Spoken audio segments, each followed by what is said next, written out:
Bonjour. Aujourd'hui, nous allons voir comment réaliser un constat de tir pour un chamois avec l'application Chasse Connect de votre fédération. Suite au retrait de l'ONF, les titulaires du plan de chasse du Haut-Rhin sont dans l'obligation de réaliser et transmettre leur constat de tir via l'application Chasse Connect à partir du 1er août 2025. Le dispositif de déclaration sera disponible sur votre téléphone du 1er août 2025 au 2 février 2026. Les constats seront ensuite archivés de manière sécurisée et rendus disponibles au téléchargement sur le portail de votre fédération. Afin de réaliser votre constat de tir, vous aurez besoin dans un premier temps de votre smartphone et de votre application Chasse Connect. Cette dernière est toujours téléchargeable sur les plateformes officielles Play Store et App Store.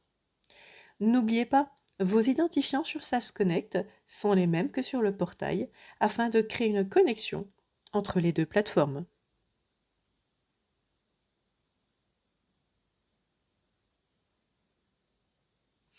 Une fois connecté à votre espace, rendez-vous dans la rubrique Constat où vous retrouverez l'historique de vos déclarations. Avant de réaliser l'exercice, n'oubliez pas de vérifier que votre géolocalisation est bien active sur votre téléphone. Dans mon cas, c'est tout bon. Je peux cliquer sur Déclarer. Ici, je sélectionne le chamois. Dans cette première étape, vous devrez sélectionner le lot concerné par votre constat de tir, puis vous préciserez la date du tir et la date du constat.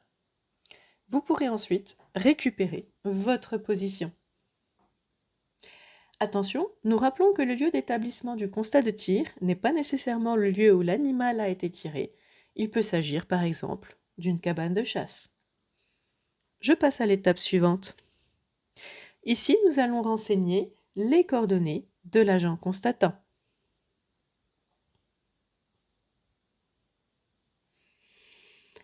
Un système de contrôle permet ici de vérifier la validité des coordonnées, notamment au niveau de l'adresse mail.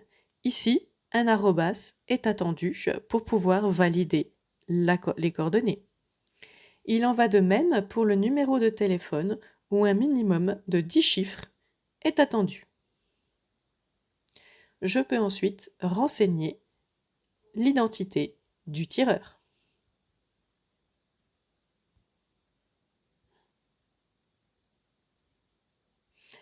Arrivé à cette étape, si la qualité de votre appareil photo et la qualité du bracelet le permettent, vous avez la possibilité de scanner le QR code qui est renseigné sur votre bracelet. Pour cela, il suffit simplement de cliquer sur le code barre qui se trouve à côté du bouton « Sélectionner un préfixe ». Ici, le code barre n'est pas valide. Dans ce genre de situation, vous pouvez très bien sélectionner manuellement le préfixe, par exemple ici dans le cas du chamois, jeune isard, isard femelle ou isard mâle. Je vais sélectionner un isard femelle et je vais renseigner manuellement mon numéro de bracelet. Vous pourrez ensuite charger une image du bracelet fermé sur la patte de l'animal.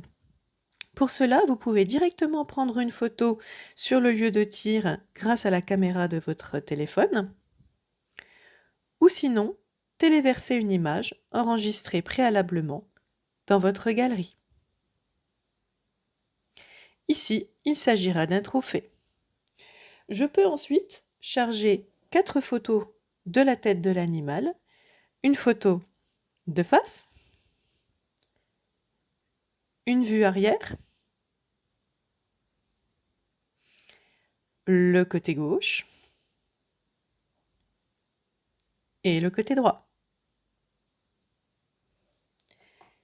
Bien évidemment, ces clichés peuvent être réalisés une fois la tête coupée, si cette manœuvre est simplifiée pour vous.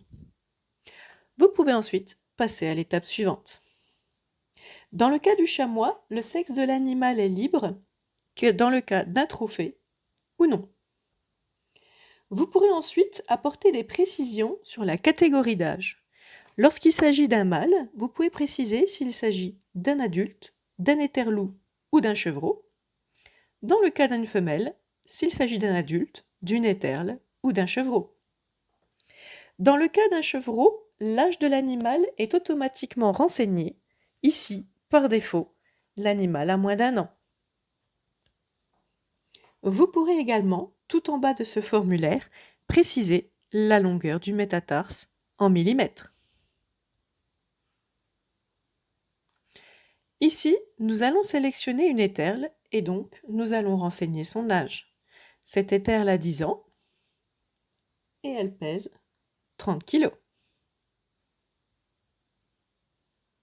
N'oubliez pas de préciser si la pesée a eu lieu avec ou sans tête, si l'animal est évidé ou non. Dans l'étape 6, nous allons vous demander des précisions sur les cornes de l'animal. Pour cela, une aide à la mesure sur laquelle vous pouvez zoomer vous est proposée afin de vous accompagner. Également pour la mesure du métatarse. On vous demande dans un premier temps l'écart maximum entre les cornes en millimètres. Ici, nous allons mettre 50 cm. La hauteur entre les cornes. Puis la longueur de la corne gauche.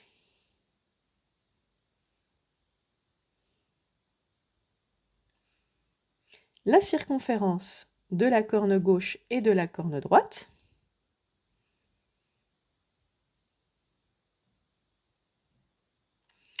Puis, en dernier lieu, vous pourrez renseigner la masse de poids qui se trouve au niveau des cornes. Est-elle nulle, moyenne ou forte? Ici, nous allons renseigner moyenne. Je peux passer à la dernière étape. S'il s'agissait d'un tir sanitaire, vous pourrez bien évidemment faire une demande de remplacement. Dans ce cas, un motif vous est demandé afin de justifier votre demande. Un petit peu plus bas, en cochant tir sanitaire, vous aurez la possibilité de joindre 2 photos supplémentaires pour prouver votre bonne foi. Une fois le constat terminé, nous vous montrerons dans une dernière étape comment le télécharger sur votre portail. Vous pourrez ensuite vous rendre à votre fédération qui pourra vous allouer un nouveau bracelet si votre demande est validée. Si vous n'êtes pas concerné par le tir sanitaire ni par la demande de remplacement, il vous reste néanmoins la possibilité de joindre à votre constat une observation si vous estimez cela nécessaire. Sinon, validez simplement votre constat. Félicitations, votre constat est enregistré avec succès. Vous pouvez ensuite, depuis votre ordinateur, vous connecter au portail de votre fédération avec les mêmes identifiants que l'application mobile. Rendez-vous dans la rubrique « Mes constats de tir ». L'ensemble de vos constats sont archivés de manière sécurisée et rendus disponibles au téléchargement autant de fois que nécessaire. Ici, par exemple, nous allons, grâce au bouton « Exporter le PDF », retrouver le constat de chamois que nous avons effectué tout à l'heure.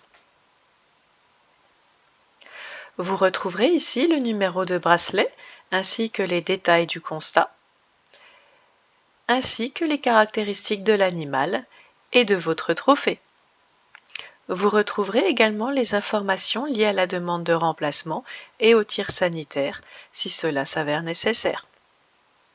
Enfin, vous retrouverez en bas du document les photos liées à votre déclaration.